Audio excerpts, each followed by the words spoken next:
Imagine walking into a warehouse designed to make you feel completely out of control.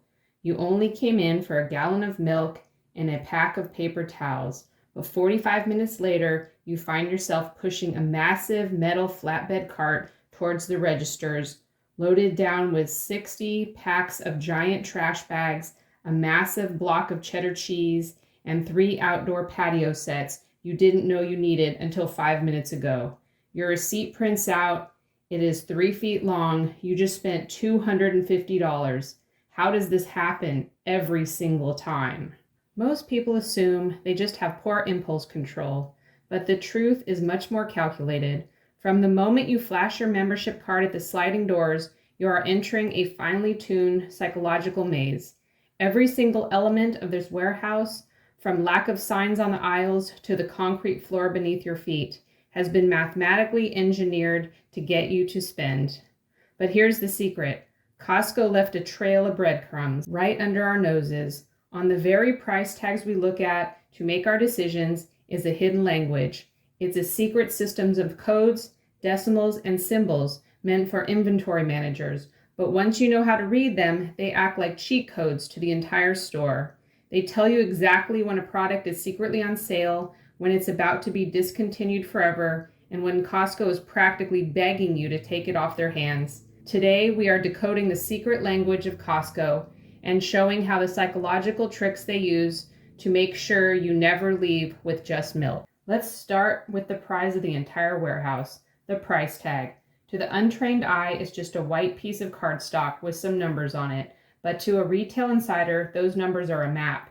If you walk down the center aisle of a Costco, you'll notice that almost every single price tag ends in a very specific number. 99 cents, $5.99, $14.99, $99.99. In psychology, it's called the left digit bias. Our brains process numbers so quickly that we mentally round a price down to the first digit we see. We read $14.99 and think $14, not $15. It's the oldest trick in the retail playbook, and Costco uses it to signal their standard everyday pricing. When a price ends in a $0.99, it is a regular priced item. It's a fair deal, but it's not a special sale. But start looking closer at the decimals. If you spot a price that ends in $0.97, like 1997 or 997, you have just found a gold mine. This is a manager markdown. It means the specific item is not selling well, or the warehouse has too much stock and desperately needs to clear shelf space for a new shipment. This price is determined locally by the store manager, and it usually slashed way below cost. Now look to the right of the decimal. If you see a price ending in $0.49, $0.79, or $0.89, you are looking at a manufacturer's promotional price. This means the brand itself is testing out a deal at Costco, or they've negotiated a special bulk discount for a limited time. It's a sale, but one authorized by the manufacturer and not the store. But there is one more decimal code that most people walk right past. Prices that end in .00 or .90. If you see a toy, a clothing item, or a seasonal box of chocolates priced at 14.00, stop and look. This is a local manager's clearance. It usually means this is the very last of a specific inventory batch. The manager wants them gone today. Often, these items are marked down by 50 to 70% just to clear the pallet. But there is one more symbol on the tag that is more powerful than any decimal. Look at the top right corner of the price sign. Do you see a tiny, unassuming asterisk? Among Costco diehards, this is known as the Death Star. The asterisk means this product is discontinued.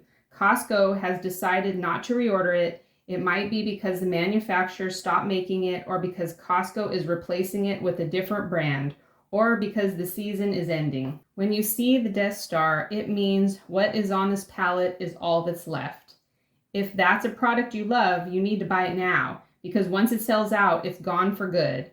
And here is the ultimate pro tip. If you find a price tag that ends in .97 and has an asterisk in the corner, you have hit absolute rock bottom price for this item. It will literally never be cheaper. But why does Costco rely so heavily on these silent codes instead of just hanging giant bright red sale signs like a normal grocery store? Because of psychology. Traditional grocery stores love flashy signs. They want to yell out about a deal. Costco does the exact opposite. Their warehouses are intentionally stripped of all visual noise. No colorful banners, no neon signs, no overhead announcements. This is called no-frills retail. By stripping away the decor and keeping the products on a massive wooden pallet under harsh industrial lighting, your brain receives a subconscious signal. This is a raw, direct from the factory warehouse. There are no middlemen. Therefore, everything in here must be a steal. It lowers your psychological guard. You assume that because the environment is cheap, the prices are cheap. There are always, without exception, at the absolute deepest, furthest corner of the warehouse. To get your daily essentials, you have to walk through what retail planners call Action Alley. This is the wide central aisle of the store, packed with high-end electronics, jewelry, seasonal furniture, and luxury goods. You have to walk past 70-inch televisions, designer coats, giant packages of gourmet snacks just to get to the bread. Every single foot you walk is another opportunity for your brain to justify an impulse purchase. By the time you reach the dairy section, your cart is already half full. Have you ever noticed that there are no signs hanging from the ceiling telling you which aisle has the pasta or where to find the garbage bags? This isn't a mistake or a bad idea. It is completely intentional. It's called the treasure hunt strategy. If you knew exactly where the coffee was, you would walk straight to it, grab it, and leave. By forcing you to wander from random aisle to search for what you need, Costco increases the dwell time, the amount of time you spend looking at items. The longer you wander, the more likely you are to spot something unexpected, put it in your cart and say, well, I'm here anyway, I might as well get it. To make matters even more challenging, Costco frequently relocates items. The peanut butter that was on aisle 4 last week might suddenly be on aisle 12 this week. They call this product rotation, but really it's a way to keep you perpetually lost, perpetually exploring, and perpetually buying. But the ultimate psychological weapon in Costco's arsenal isn't the layout or even the price codes.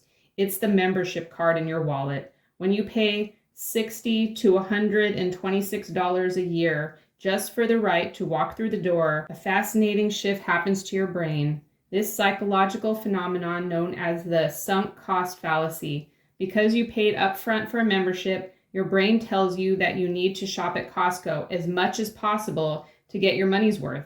You start shopping there not because it's always the most convenient option, but because you feel like you're wasting your membership if you don't. And once you're inside, the bulk packaging triggers another cognitive bias.